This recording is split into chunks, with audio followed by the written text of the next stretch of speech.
Sir अभी थोड़ी देर पहले हम लोगों ने हमारे कन्वर्सेशन में एक्सीडेंट की बात की थी। एक्सीडेंट्स बहुत हो रहे हैं और ख़ासकर मैं पर्टिकुलरली जो देखता हूँ उसमें ज़्यादातर परसेंटेज यूथ का होता है जी।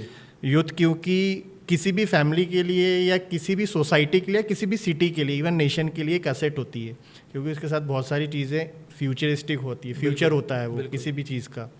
और हम देख रहे हैं कि अनफॉर्चुनेटली सबसे ज़्यादा सफ़र अभी वही कर रहे हैं। हाँ, एक्सीडेंट्स लगातार बढ़ रहे हैं और मतलब ये अच्छी बात नहीं है कि देश में इंदौर सेकंड सिटी है दिल्ली के बाद जो जहाँ सबसे ज़्यादा एक्सीडेंट होते हैं। तो आप क्योंकि स्पॉट पे भी कई बार रहते होंगे, आप चीज़ों को भी देखते होंगे, तो एक्सीडेंट की वजह क्या मेजर होती है? नेग्लिजेंस होता है, जल्दबाजी होती है, या कुछ ऐसे बहुत सारे केसेस में देखा है ड्रिंक एंड ड्राइव भी होता है।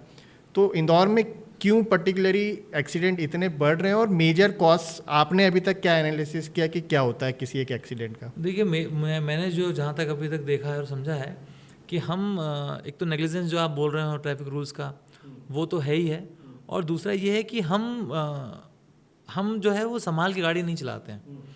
तो हम ऐसे गाड़ी चलाने का प्रयास करते हैं जैसे सड़क के ऊपर हम अकेले चल रहे हैं, और छोटी छोटी चीज़ों को हम ओवरलुक करते हैं। और बाईपास की हम बात करें तो जो जैसे मेजर एक्सीडेंट्स जो होते हैं वो बाईपास पर ही होते हैं। तो वो बाईपास पे बहुत सारी जो है वो गाड़ियाँ अननेसेसरी खड़ी हो जाती हैं, ट्रैफिक अपना उसमें लेन पर ही खड़ी रहती हैं। जो वहाँ पर बाईपास से कमर्शियल व्हीकल गुजरते हैं, वो भी खड़े हो जाते हैं। और सिटी के अंदर की हम बात करें तो आदमी सोच ही नहीं रहा है, देख ही नहीं रहा है, बस आदमी ने बस थ्रॉटल पे पैर रखा है, चाहे वो ड्रिंक किया है या नहीं ड्रिंक किया है, थोड़ी सी मस्ती मजाक में चल रहा है। जैसे हम एक्सीडेंट की बात करें तो एक बहुत मेजर एक्सीडेंट हुआ है, कुछ लोग दोस्त लोग वहाँ भोपाल जाने वाले थे। अभी रिसेंट का हुआ, रिसेंट वाला जो देवास नाके पे जो दिवाली सेलिब्रेट करने आए थे अपने फ्रेंड्स के यहाँ और अब वापस जा रहे थे सुबह। तो वो कंटेनर चल रहा है, कंटेनर जा रहे हैं, तो इतनी स्पीड में थे वो गाड़ी संभल नहीं पाई, बातचीत कर रहे थे, वो भी अभी जांच में है।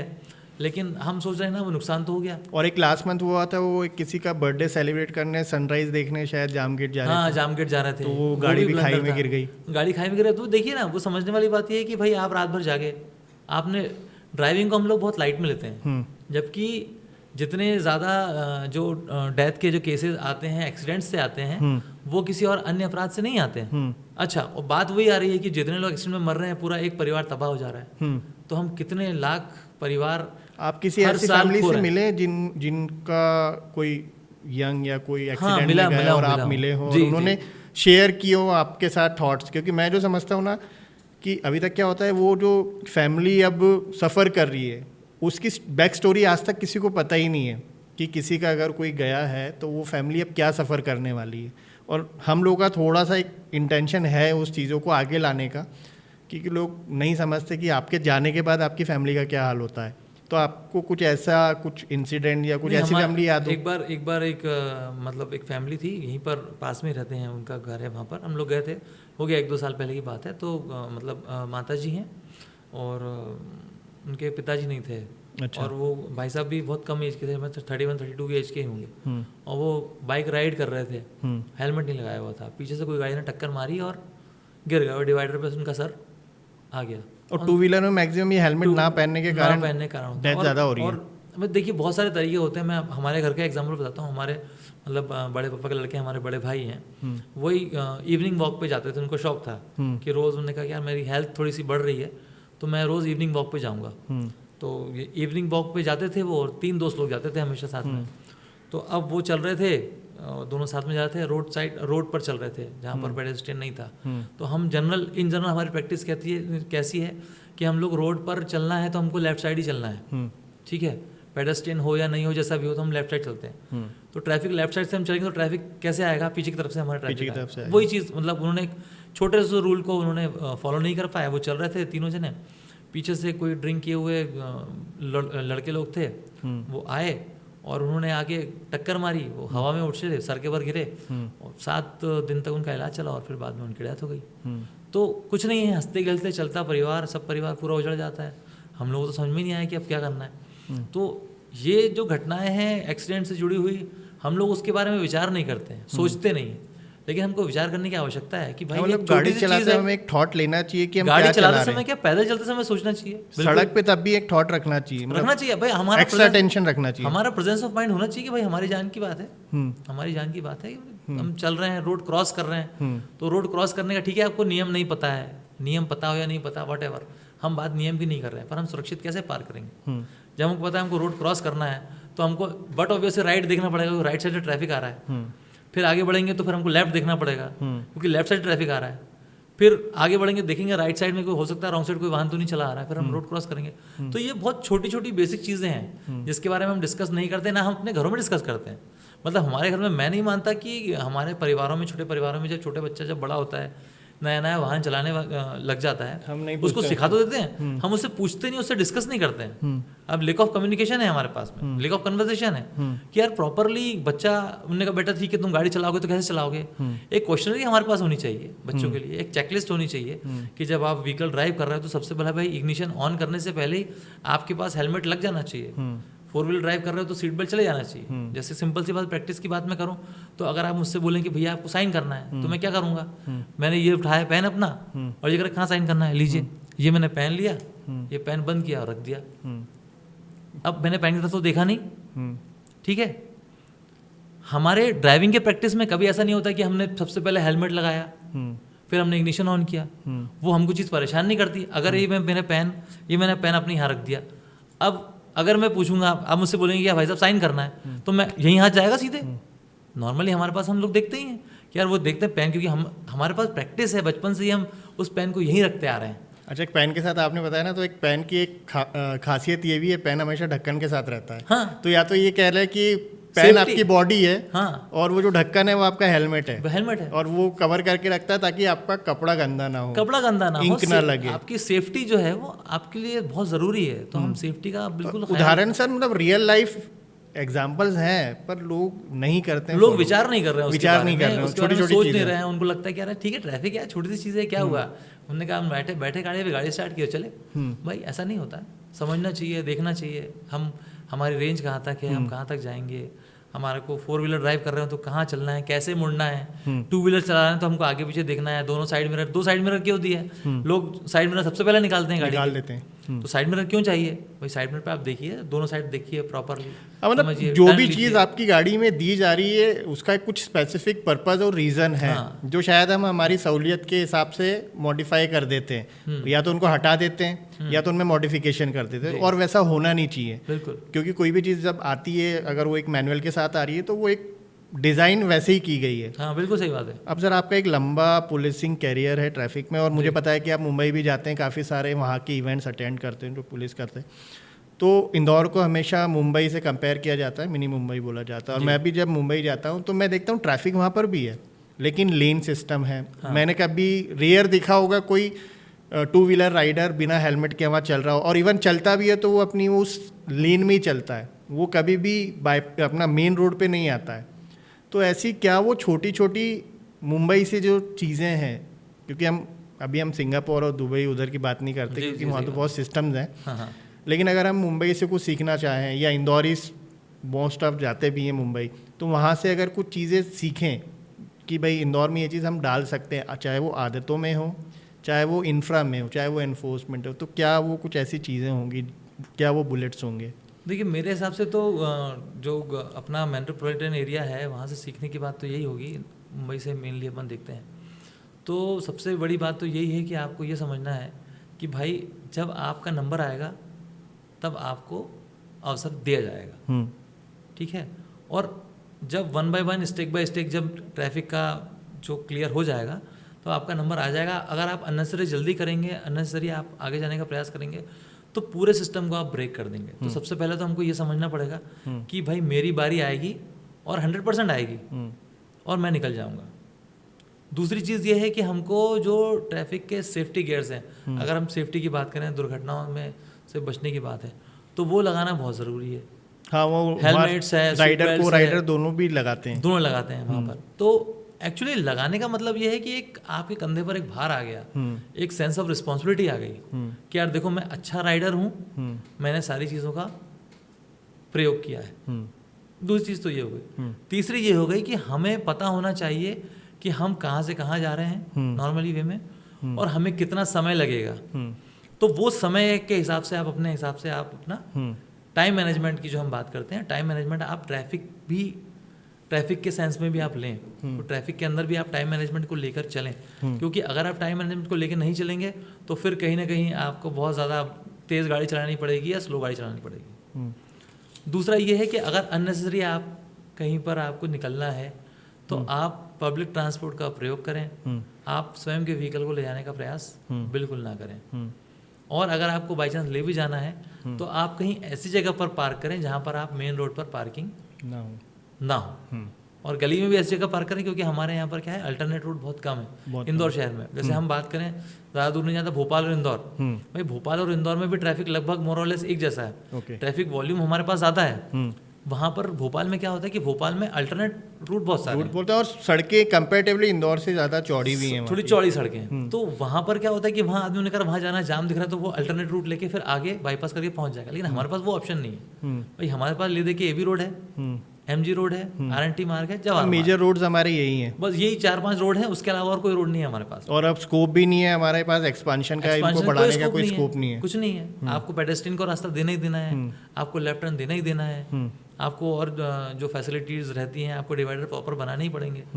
तो वो सारी चीज़ों के साथ साथ मतलब कुल मिला के ये है कि जो प्राप्त है वही पर्याप्त है में ही हमको गुजारा करना है। तो अच्छा, आपने अभी ये रोड और इनकी बात करी, तो अभी हमारे यहाँ 21 फ्लाईओवर्स बन रहे हैं, मतलब एक नेटवर्क ऑफ फ्लाईओवर बन रहा है, तो उससे कितना क्या इम्पैक्ट पड़ने वाला है ट्रैफिक पे? देखिए, जो फ्लाईओवर जो बन रहे हैं वो पैरेलल ट्रैफिक के लिए तो बहुत अच्छे हैं, लेकिन जो हम जो व्यवहारिक समस्या को देखते हैं वहाँ पर कि अभी हमारे यहाँ पर पैरेलल ट्रैफिक की समस्या जब आएगी, जैसे हम बात करें अभी खजराना चौराहे की, खजराना चौराहे पर ब्रिज बना, बहुत अच्छा ब्रिज बना हुआ है। अब दोनों साइड का भी जल्दी ही मतलब मेरा तो रूट है, हाँ आपका रूट है। अब होता क्या है कि ट्रैफिक, अब हमारा हम बात करें खजराना चौराहे पर ट्रैफिक की समस्या थोड़ी सी सॉल्व होती हुई दिख रही है, और वो दूसरा जब चालू हो जाएगा तो जीरो हो जाएगी। ठीक है, आपका ट्रैफिक पैरेलल वाला निकल जाएगा और नीचे वाला क्रॉस करने वाला वो निकल जाएगा, वो भी हो जाएगा। हम बात करें अगले चौराहे की और शुरू करें पीछे से, क्योंकि ट्रैफिक कहाँ से चल रहा है, IT पार्क से। IT पार्क से सिग्नल छूटा और चला सिग्नल आपका आया 3 इमली के बाद आपका पिपलियाना, बंगाली, सब जगह बन, खजराना क्रॉस करते हुए बिल्कुल सीधा फ्री फ्लो ट्रैफिक आया है आपका रोबोट चौराहे के, वर्ल्ड फेमस रोबोट स्क्वायर। हाँ, तो वो वर्ल्ड फेमस रोबोट स्क्वायर है। तो अब वहाँ पर हो क्या रहा है कि अब वहाँ पर सारा प्रेशर एक साथ आ रहा है, कहीं बीच में ब्रेक नहीं मिल रहा है और यहाँ पर प्रेशर आ रहा है, फिर प्रेशर आ रहा है, फिर आगे अपने यहाँ मेट्रो में भी वर्क चल रहा है, तो फिर आगे भी ट्रैफिक को बढ़ाते हैं तो आगे जगह नहीं है, तो फिर वहाँ दिक्कत आती है। तो रेडिसन स्क्वायर और आपका रोबोट चौराहा बेचारा लगभग एक जैसा हो जाता है। अच्छा, मैंने एक मुंबई में एक चीज़ ऑब्जर्व करी है कि इतनी पास चौराहे नहीं है वहाँ। हाँ, बहुत कभी है तो अगर आपने एक कट भी मिस कर दिया तो आपको लंबा जाके फिर घूम के आना पड़ता है या यू टर्न करके आना पड़ता है। हमारे पास इंफ्रास्ट्रक्चर बहुत लिमिटेड है, बहुत लिमिटेड है।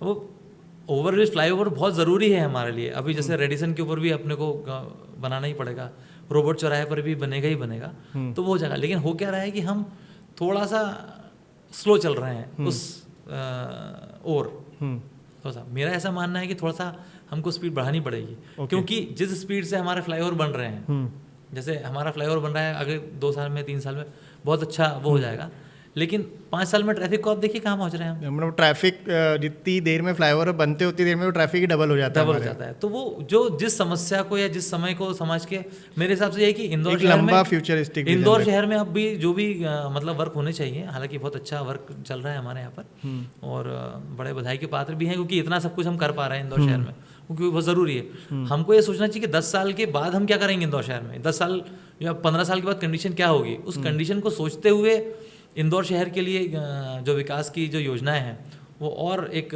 मतलब गहन अध्ययन करके बनाना चाहिए। प्लानिंग है वो 25 साल के हिसाब से बिल्कुल 100%, 20 साल 25 साल गाड़ियां बढ़ रही हैं, हाँ, आगे बनानी पड़ेगी।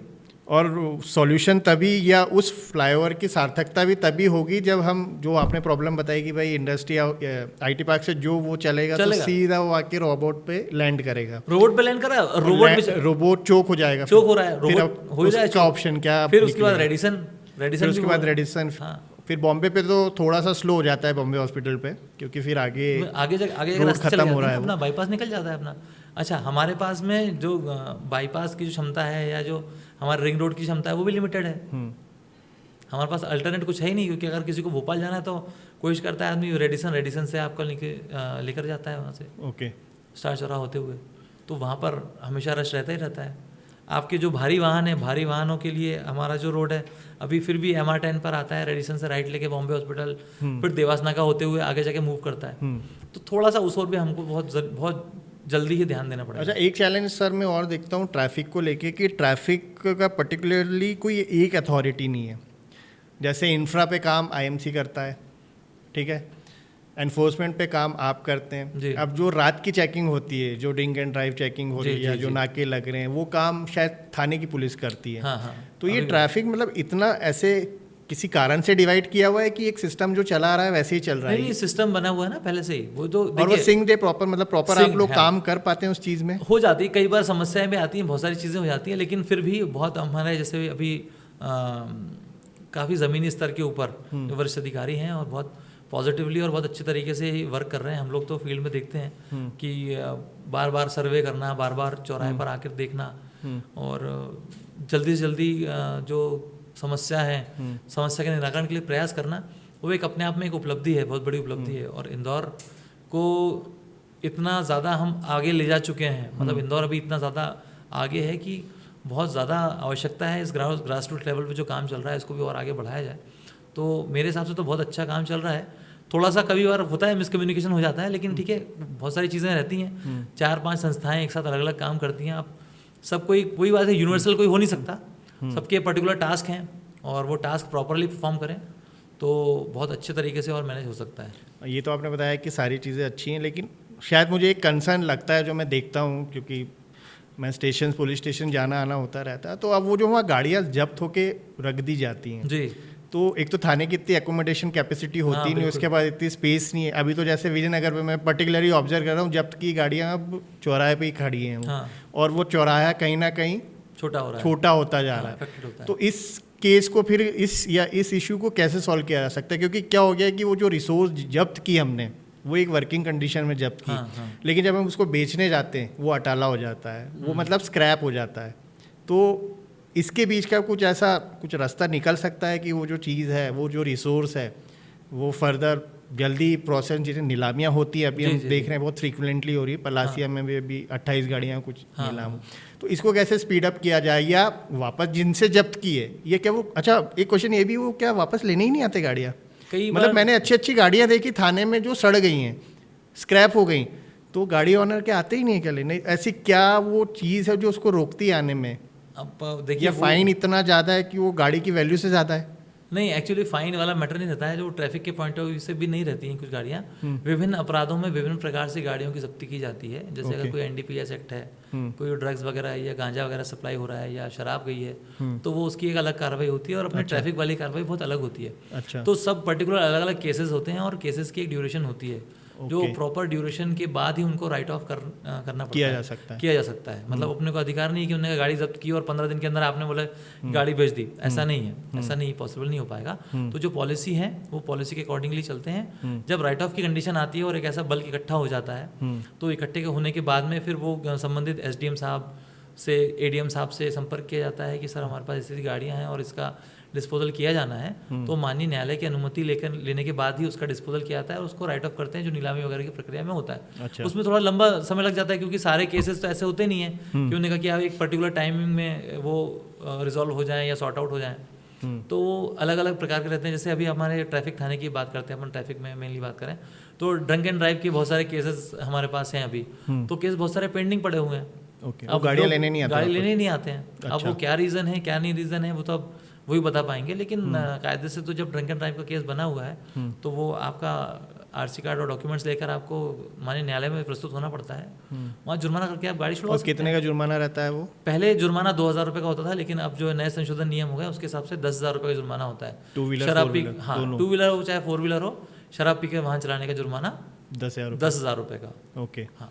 और ऐसा भी कोई मिसकंसेप्शन है क्या कि शराब की भी एक लिमिट होती है, वो जो ब्रीथ एनालाइजर मशीन होती है? जी। एक वो लिमिट होती है कि भाई इतना % ही आएगा तो ही माना जाएगा कि यू आर ड्रंकन, या उससे कम, जैसे मैंने इस चीज़ को लेके भी फिर गूगल किया तो उसमें भी कुछ एक वैल्यू दी गई है कि इतना % तक आप पी सकते हो, मतलब इतनी पी के आप ड्राइव कर सकते हो, ऐसा भी कुछ है क्या मिसकंसेप्शन? पी के वो एक लिमिट खुद की तो चेक आप नहीं कर पाएंगे, लेकिन माननीय सुप्रीम कोर्ट की जो गाइडलाइन है उसके अनुसार परमिसिबल जो लिमिट बोलेंगे 30 mg पर 100 ml। ओके, हाँ, जो ब्रीथ एनालाइजर होता है वो इसी पर ही यूनिट पे काम करता है। 30 mg पर 100 ml का अगर आपका पॉइंट उससे अगर कम है, मतलब 20, अगर आपने उसमें फूका है और फूकने के बाद 20 पॉइंट आ रहे हैं या 15 पॉइंट आ रहे हैं या 25 पॉइंट आ रहे हैं, तो उसमें चालानी कार्रवाई नहीं हो सकती। ओके, मतलब वो क्या वो लिमिट है जिसमें आता है वो 30 mg पर 100 ml। ओके, तो उतना, अगर उससे ज़्यादा वैल्यू है, 31 है, 30 है, तो फिर वो आपका जो है वो चालानी कार्रवाई उसमें हो सकती है। ओके, और ये